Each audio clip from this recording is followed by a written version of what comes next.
I'm an avid reader of scary stories, as I assume most of you listening to this are too. I read them every night before bed, as well as on my breaks at work, as well as any other time of the day. Typically, I don't waste my time with anything less than 500 upvotes. I know, I'm one of those people, but I've always preferred to let others waste their times testing out uncharted grounds. So when a story appeared in the coveted #1 spot one morning, a story that somehow had no upvotes at all, I passed over it. What only helped fuel my disdain for the story was the fact that the title of the story was Read Me, Help Us. Guys, come on. It literally had Read Me in the title. Pathetic. That night, the story was still in the #1 spot. All the stories had shifted around it, but this story was still on top, still with no upvotes. At that point, I literally dismissed it.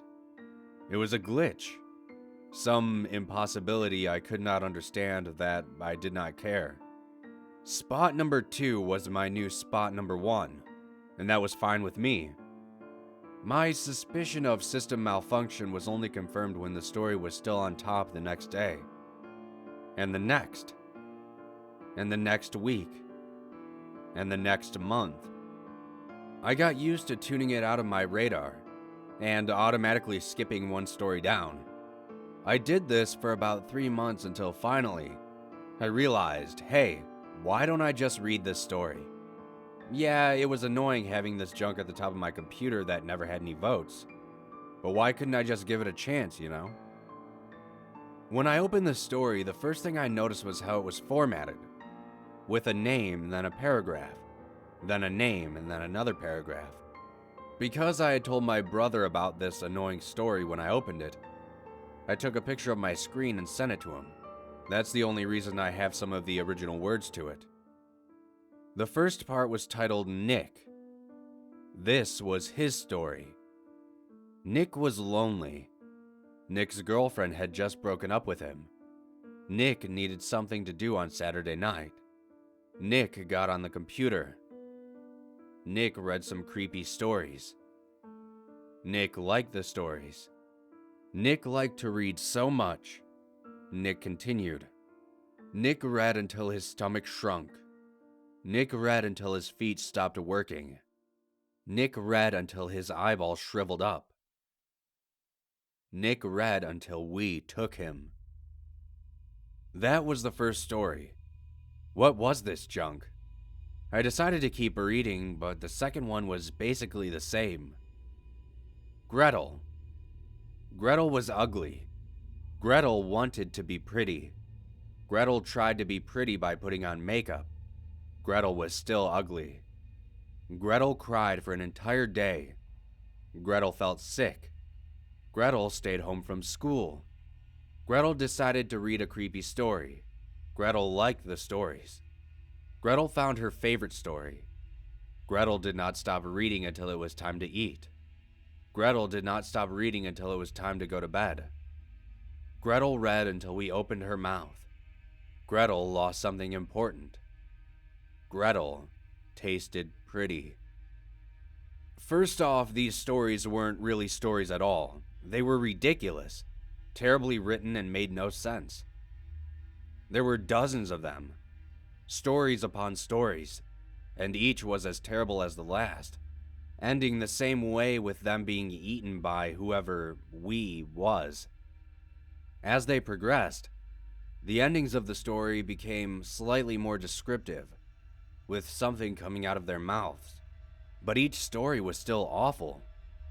So why couldn't I stop reading? I realized after about 20 of the stories what time it was, almost half an hour after I had begun. After 100 mini stories, I started to get worried for myself.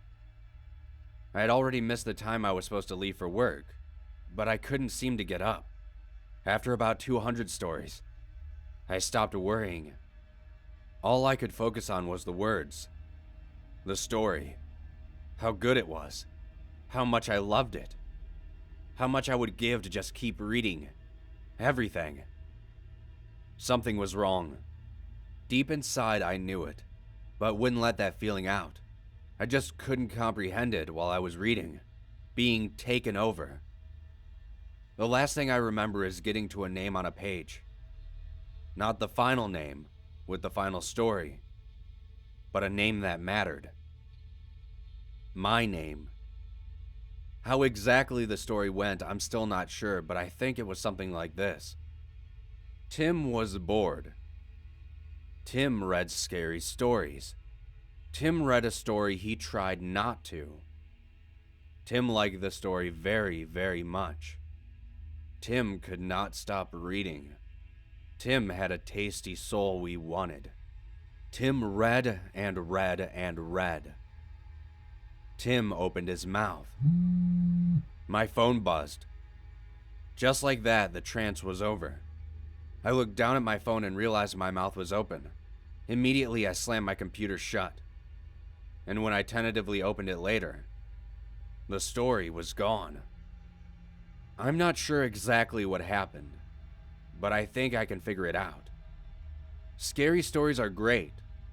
I probably won't stop reading them, but I think there is something on here.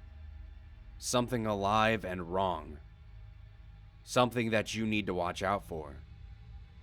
Other people, my brother included, have told me similar stories, all where their mouths end up open, and they only stop reading when somebody walks into the room.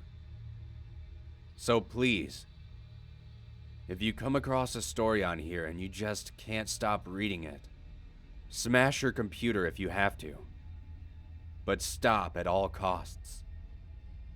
And whatever you do not open your mouth, or you very well might end up like one of those names, with a story of your own.